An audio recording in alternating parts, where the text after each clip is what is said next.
Hello everybody. In this tutorial I want to discuss with you the concept of a confidence interval for count data. So what am I talking about? What are count data? Well, count data are just simply counted observations. So counted observations per something unit. So per unit of something.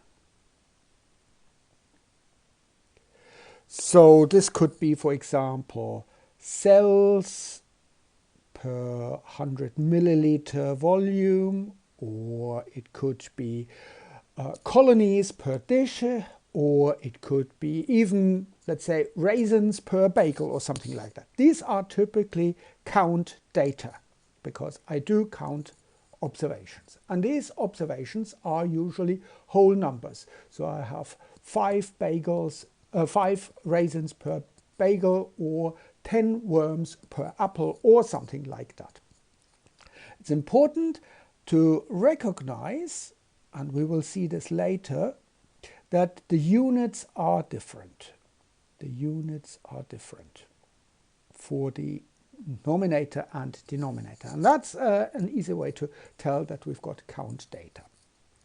So what am I talking about? Confidence interval. Now let's assume we do 3 experiments, or we do an experiment in triplicates, and we count colonies per in a Petri dish. So in the first experiment we count 20 colonies in a dish.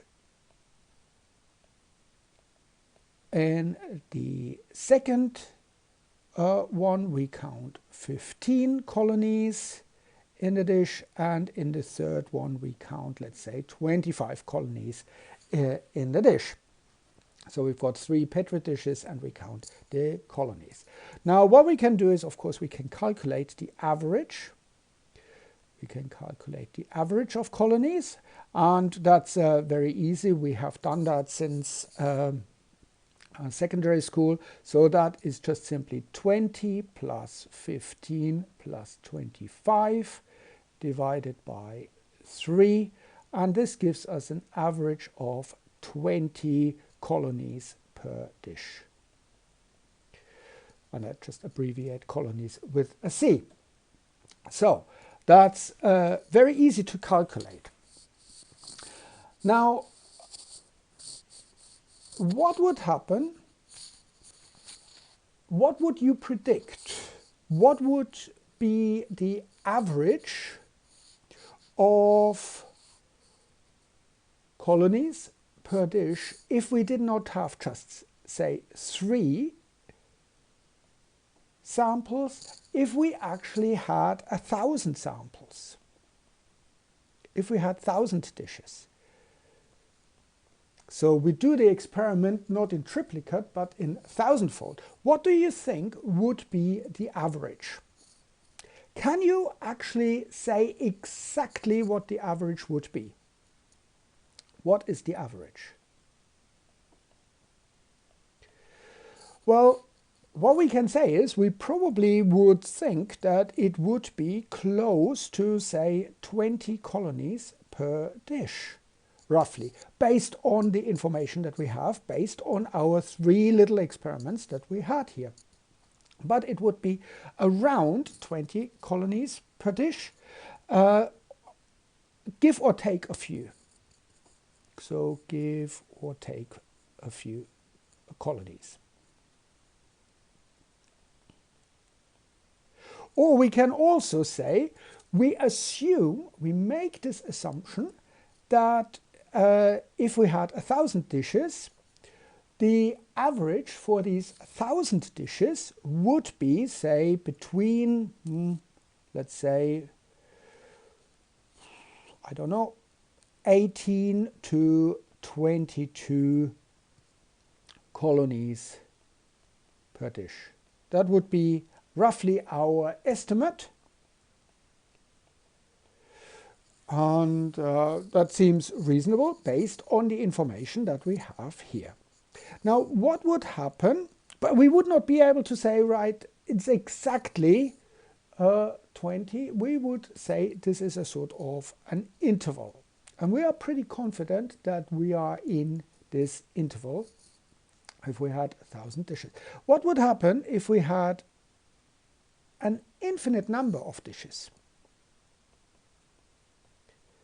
What would be the average? Well, again, the average would be an exact point.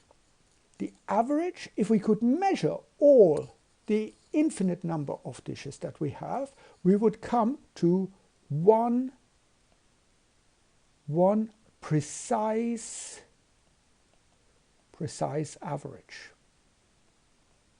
So in a way, what we see here is a convergence.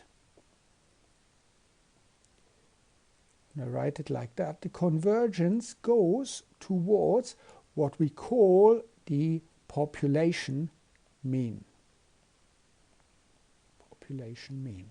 That is what we would get if we did the experiment a gazillion times. We would find the true mean. And it's very important, there is only one true population mean. Only one true population mean.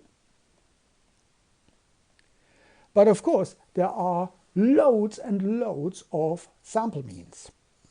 And these sample means can be different from each other. So if we did the experiment here 3 times and we got 20, we would not be terribly surprised if in the second plate we only find 15, or in the third plate we find 25. So these sample means are different, but they all converge eventually. If we did this experiment very, very often, it would converge to this only one single population mean. And we do not know this population mean. We have no way of knowing this population. Only if we did the experiment gazillion times, then we would probably find something close to this population mean. But we don't know it. So it's a little bit unsatisfactory. But actually, there is a solution to it. Because, as I said before, we can make an estimate.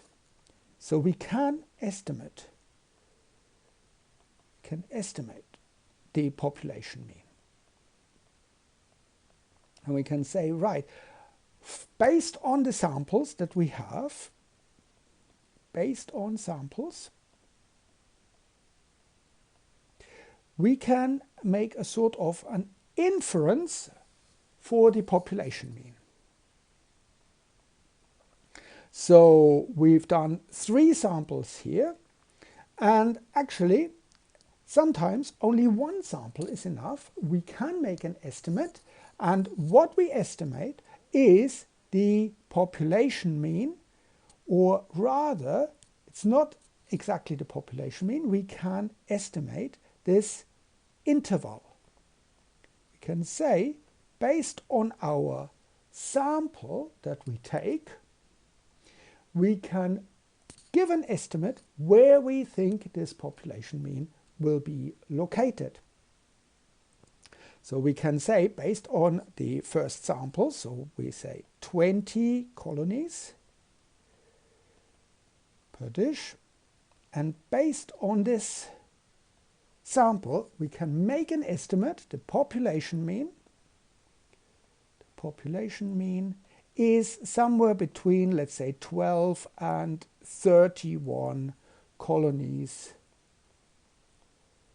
per dish. This is what we would get a value for the population mean, and remember it's only one. We would get a value for the population mean that is probably somewhere between these 12 and 31, and just sort of picked some numbers out of thin air, and we had this 20 average here, so it's somewhere in between.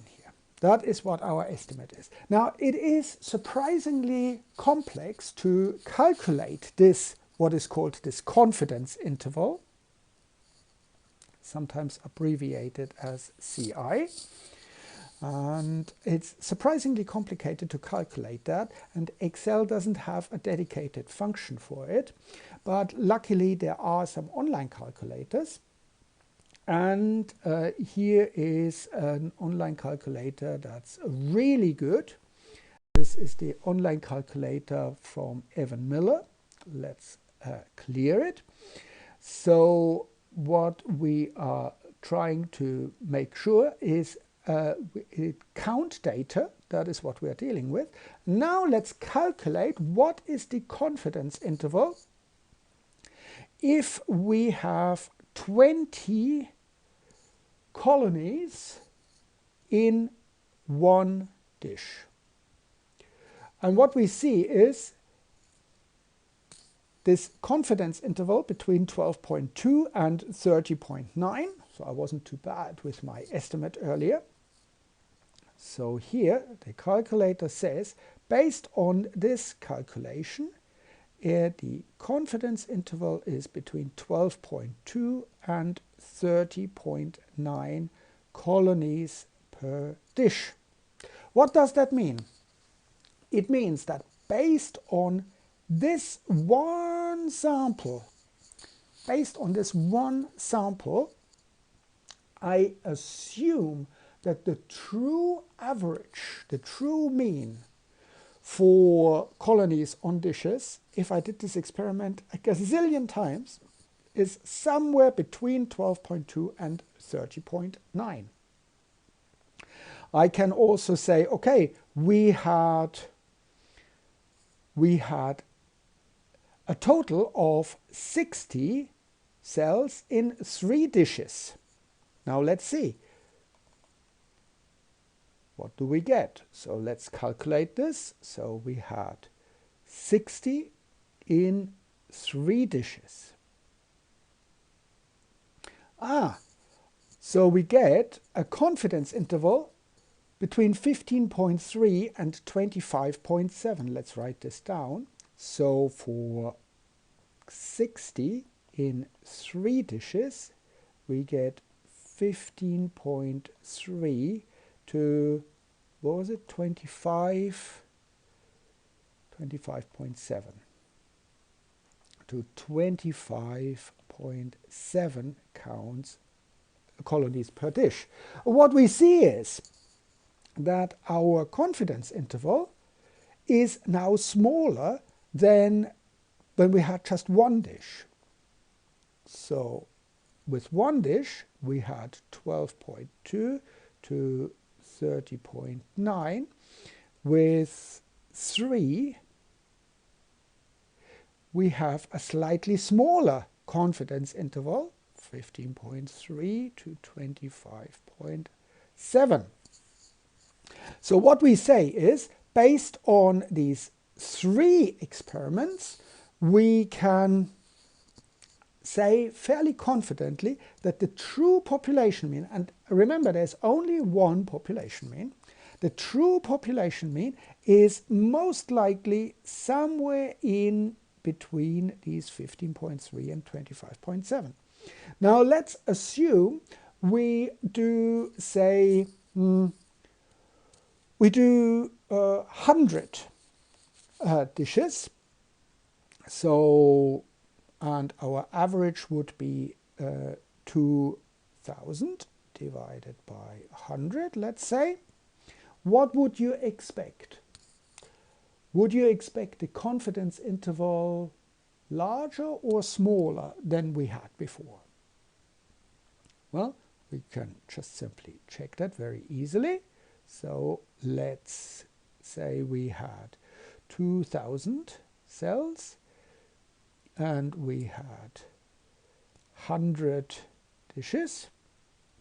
So here our confidence interval is from 19.1 to 20.9.